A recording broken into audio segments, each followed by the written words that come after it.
It's The Franklin Show, live from Franklin with America's favorite adopted pup, Franklin Delano Roosevelt Lloyd Wright Sinatra Seltzer, and his friend and favorite Franklin dog adopter and purveyor of alternate facts, Michael Seltzer. I'm Marie Osborne, sometimes famous WJR news anchor, and now here's Franklin.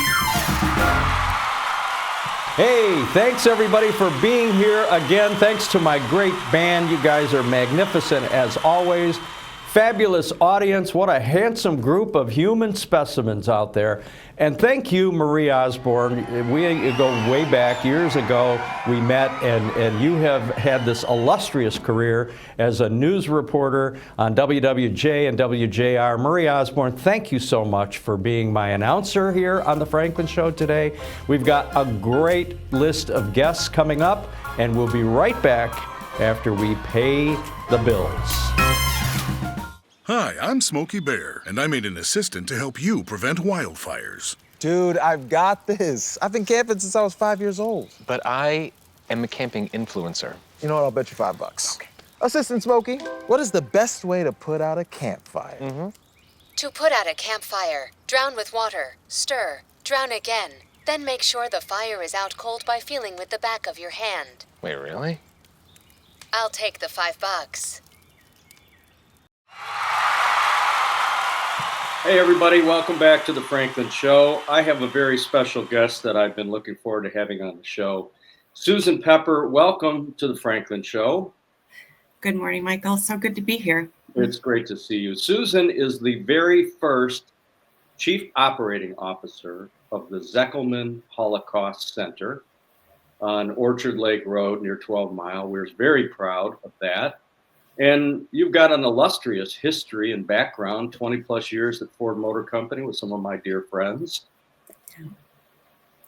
Yes, actually almost just over 30. Was it really? I'm going to age myself there, but yes, it was a wonderful long career across many years and several different parts of the organization. And we were so happy that you were able to make this transition after 30 plus years from Ford to the Holocaust Center. So tell us about that. This was, as I mentioned, as far as I know, there has never been a COO of the Holocaust Center. You're the first, so you obviously wowed everybody. Let's talk about that. Well, I am the first COO, and that was really necessitated by the tremendous growth of the organization led by our CEO, Rabbi Eli Mayerfield. He was doing probably 3 jobs at the C-suite level, and it just reached the point where, due to the growth of our programs and our outreach, it became necessary to share some of that responsibility with the COO. And let's talk about some of the responsibilities and the events that go on at the Holocaust Center. It's a wonderful facility, and we're proud to have it. How many years have we had a Holocaust Center? How many years ago was it built? We just celebrated the 40th anniversary. So it first opened in 1984 in West Bloomfield, and it's been at its current location for 20 years. I didn't even remember there was a previous location. Yeah. Well, it really is a spectacular, over 50,000 square foot facility. It's just beautiful. I don't know if you've been there recently, but a brand new permanent exhibit was debuted just a year ago.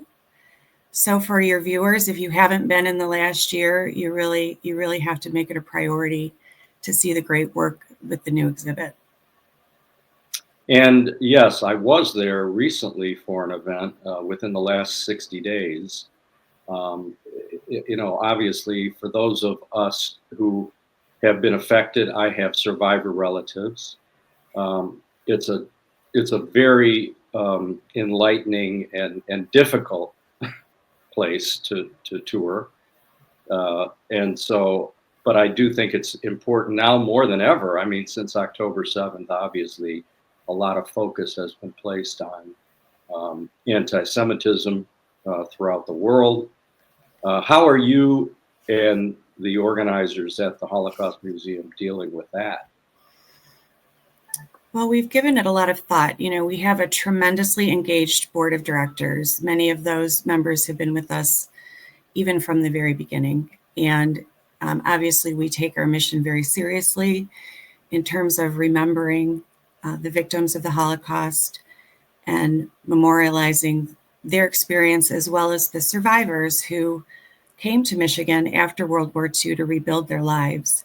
And so we do have a Michigan focus, but we understand, of course, that the lessons of the Holocaust are universal.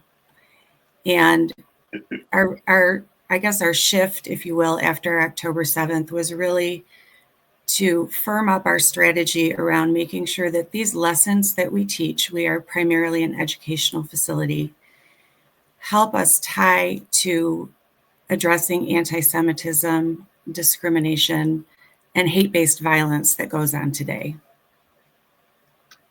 Have you, were you able to get to the NOVA exhibit when it came to Michigan? I was not. I was in the throes of the brand new position, so working a lot of hours, but I've heard wonderful things about it.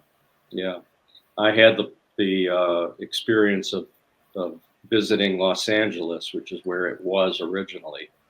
And it was quite moving. And I said, as I returned to Michigan, that it needed a national rollout, and that certainly Detroit, being the vibrant Jewish community that we have, was one of the places that it should definitely be. And it had made a stop. Now I believe it's in Chicago, but it's moving around the country, and that's good.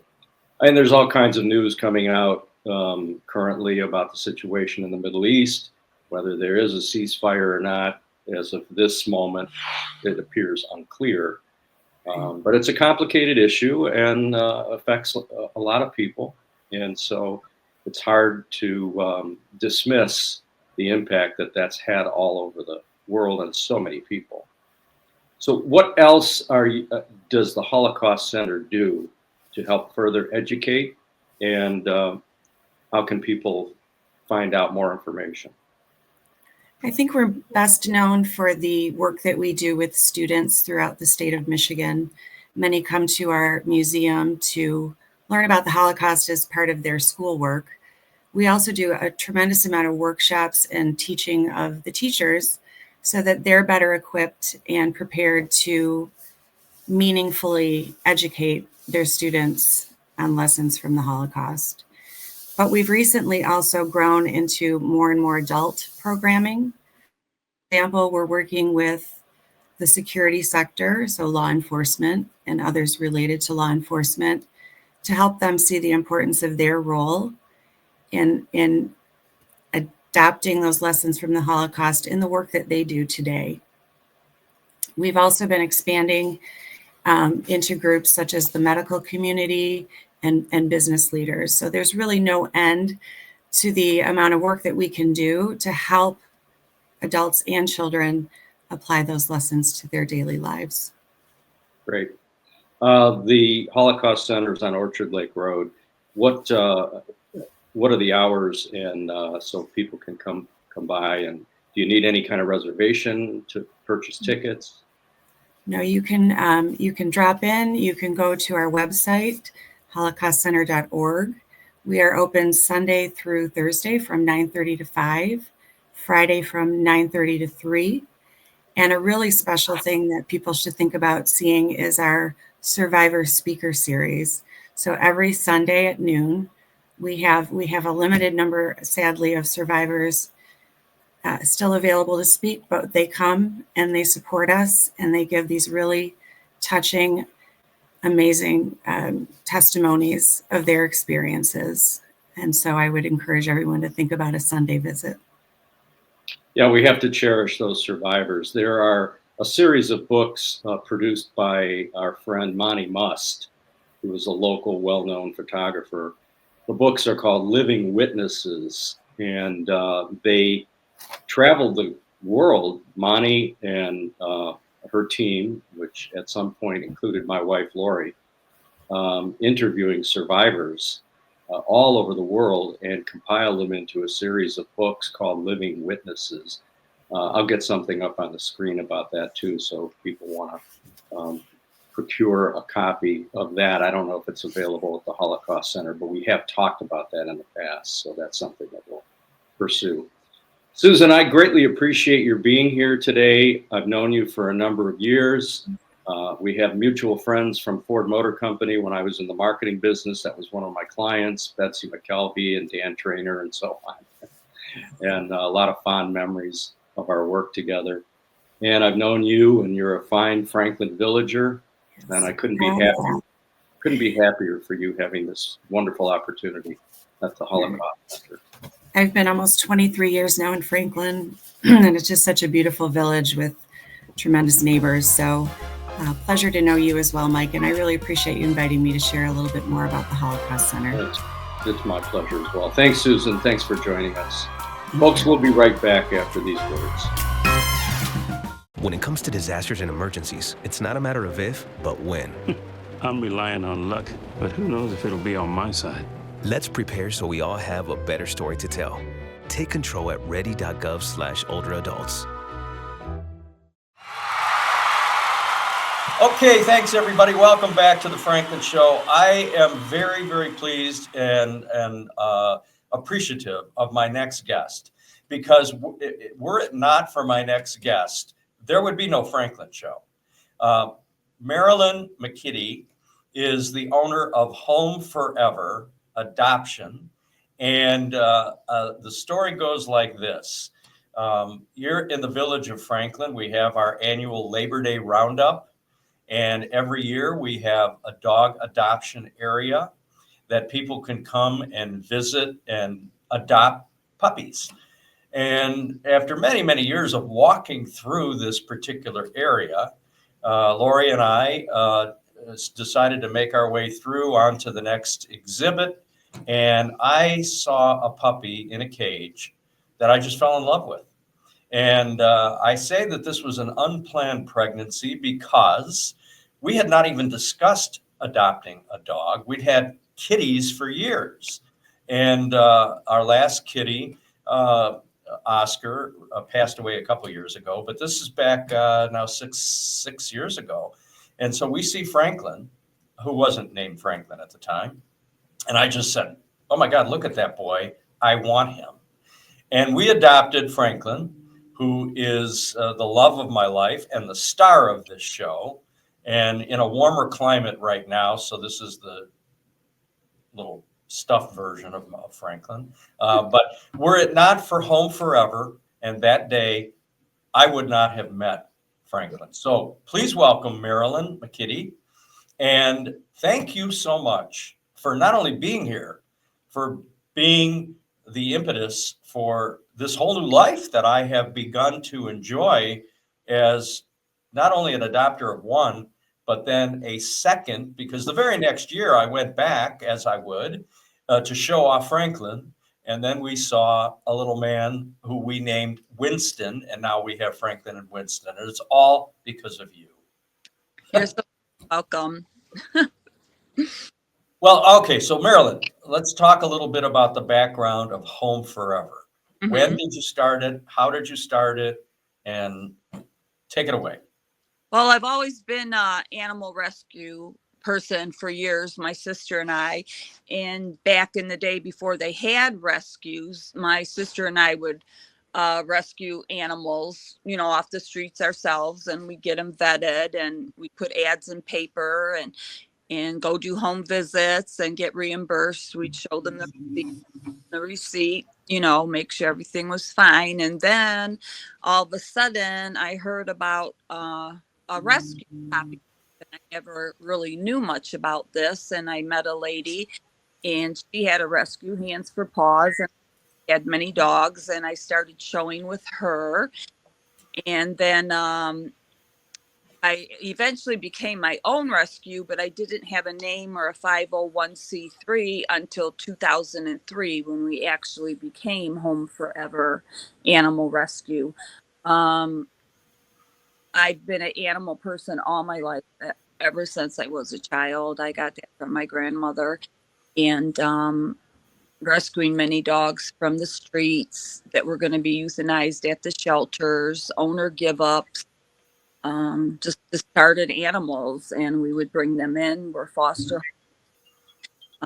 They would live in foster homes, and we would show on Saturdays at various pet stores, and people would come and view them, applications, and then we would review the reference check, home visit, and then there would be a 2-week trial period to make sure that the dog fit in the home. Most times people would adopt because everything was generally well, because we figured that out when we were there and done the home visit. And so Home Forever's been here since 2003, as I said, 20 years, 21, going on 22 years. God bless you. You know, I mean, it's a wonderful thing. And I will tell you, it for me was life-changing. Honest to God. I had, like I said, when I was growing up as a kid, we had a pup, and I loved my dog. And my dog passed away in my early 20s. And then for the rest of my young adult life, we adopted kitties, and we always had 2. And we loved them all, and they're wonderful. Cats are different than dogs. And when it came to the opportunity to adopt Franklin, I just fell head over heels in love. And anybody who knows me knows how much, I mean, I'm doing a TV show called The Franklin Show.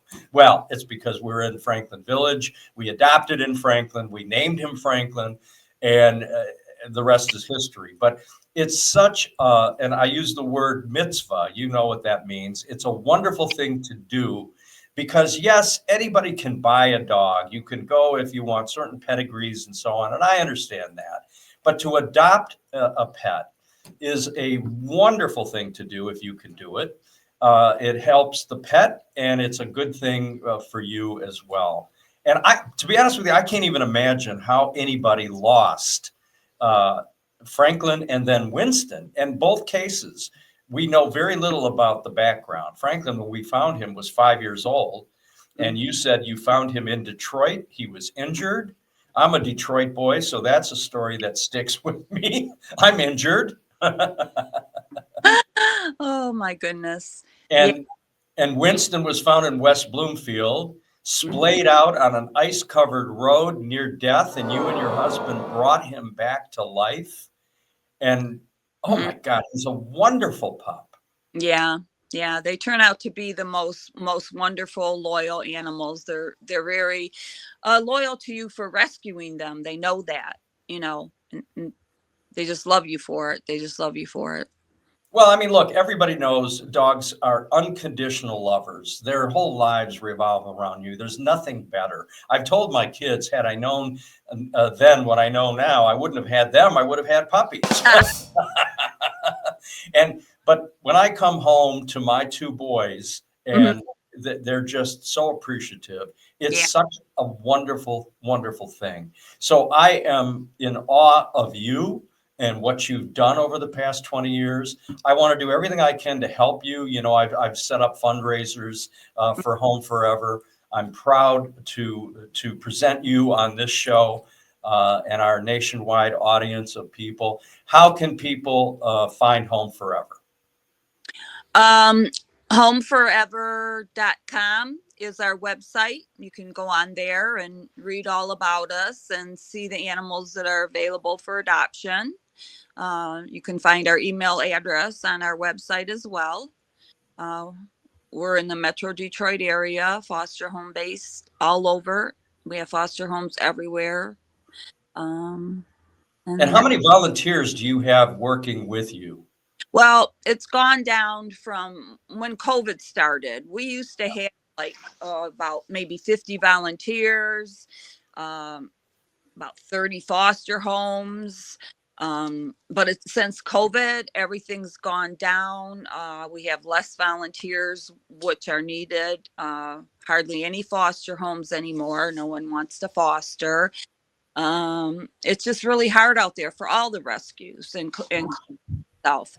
I mean, everything since COVID has been affected, but I do have to give a call out to Melinda Schneid, who was the person who helped us in our adoption. And I've stayed in touch with you and Melinda over the years. And shown you pictures of Franklin, Winston, and I at various events to let you know how much we appreciate you and introducing us all together as a family. So I am just very appreciative to Home Furever and to you for the great work that you and all your volunteers do. And I hope people will look up Home Furever and do whatever they can do to help you as well. Adopt. It's a wonderful thing. Right. And we're very happy that Franklin and Winston have such a wonderful mom and dad. Yeah. Yes. All right, Melinda, Marilyn, thank you so much for being a guest on the Franklin Show. It means a lot to me. And as I say to our viewing audience, dog adoption, pet adoption is a wonderful thing if you can do it. It's wonderful in a lot of ways. And it's the gift that keeps on giving. They are God's gift. I really do believe that. So thank you so much, Marilyn, for joining us today on the Franklin Show. Thank you. Have a great day. Thanks. All right, everybody, we'll be right back. Thanks very much. When it comes to making plans, you are the best. The same way you plan each detail for those moments, start planning to protect you and your loved ones from a natural disaster.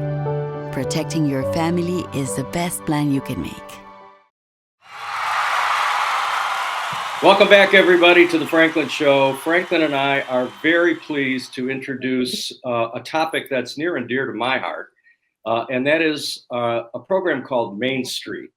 Main Street, and John Bry is here with us today, as well our village administrator, Meg Schubert.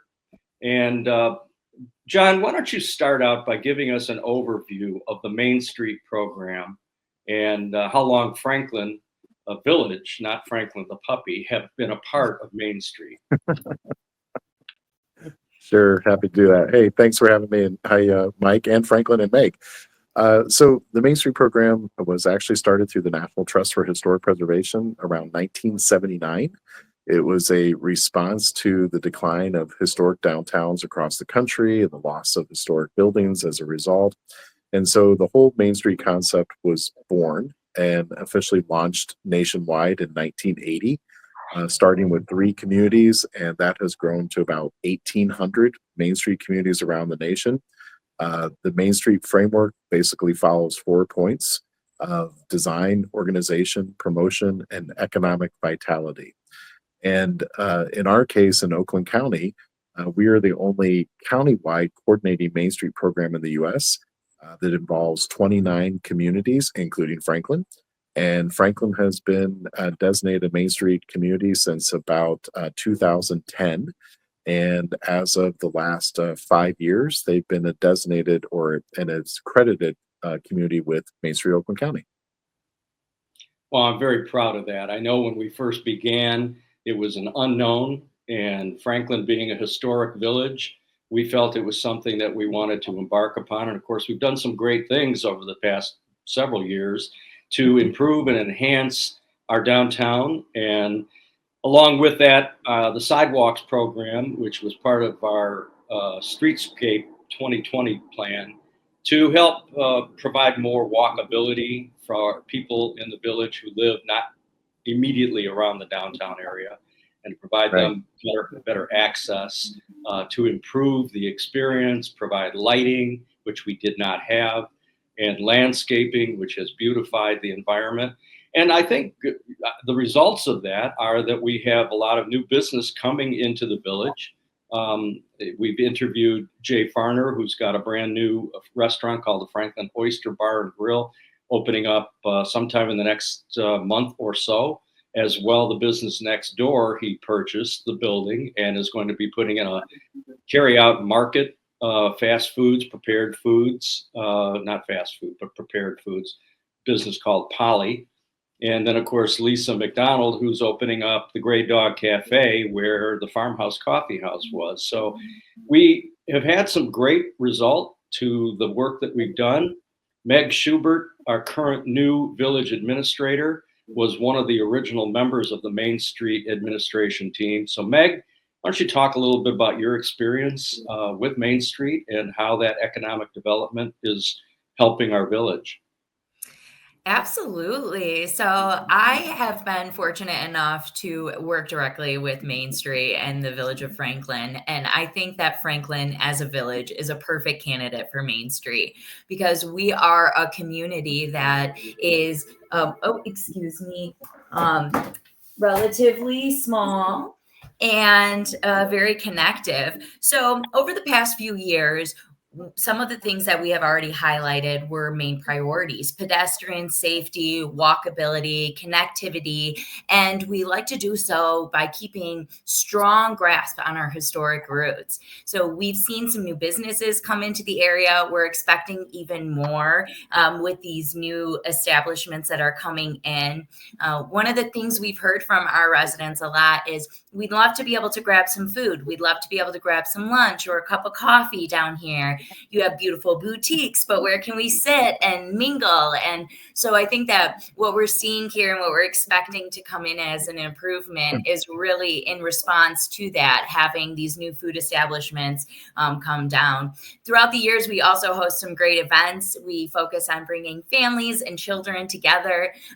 Of course, being Franklin, our history and our historic roots are really important. And the Main Street program is something that prioritizes this historic preservation. And I think that's one of the reasons that Franklin as a community is a wonderful candidate to be participating in the Main Street program. Indeed, and I agree. And I've been proud to be a board member of Main Street. And, we meet regularly and we discuss the economic development of the village, and that's of importance to all of us. And keeping our community aware of upcoming events, I think, is also important. John, can you speak to any specifics about Franklin that are notable in regards to being a participant in the Main Street program and our accreditation? Yeah, for sure. Echoing what Meg said, for sure, historic preservation being the roots of Main Street from the past 40 years. Today, Franklin is absolutely sort of the flagship of the Main Street communities in Oakland County, of which there's almost 30 of them, that really puts historic preservation at a core of the strategies and the promotional efforts and the development efforts that they're pursuing for downtown Franklin. And, Franklin has the added distinction of being the first official historic district designated in the state of Michigan over 50 years ago. So the priority and the emphasis that Franklin puts on historic preservation and incorporating its historic resources and assets into its downtown and its planning effort and its promotional efforts and its development efforts and rehabbing those buildings, Franklin is pretty much a little bit ahead of a lot of the communities by having that ethic, that standard, that focus, and realizing the importance that goes into making a unique place and destination that people want to live around, that they want to invest in, and that they want to visit. So the historic preservation piece is particularly a standout element of the work of Main Street Franklin and recognizing the value of those historic resources into what the community is trying to achieve, for sure. Well, that pleases me greatly. I mean, we are very devoted in our community to historic preservation. We have a very unique community, 2 square miles, of which we have a very specific and designated historic district. But as well, we have homes outside of that district in various places, like my home, which was built in 1840 and was moved to its present location on Scenic Drive back in the 70s. It had previously been located on Northwestern Highway and was a restaurant called Franklin House. I'm very proud to be living in a home that was built in the 1800s. And if only those walls could talk, the stories they would tell. So I personally am appreciative to you, John, and to you, Meg, for helping us continue our Main Street program. How can more people become involved, Meg? What would you suggest to the people that are watching this that may not know about it and want to help us? Absolutely. That's a great question because I think one of the main pillars of our Franklin Main Street is the way that we've been able to bring the community together.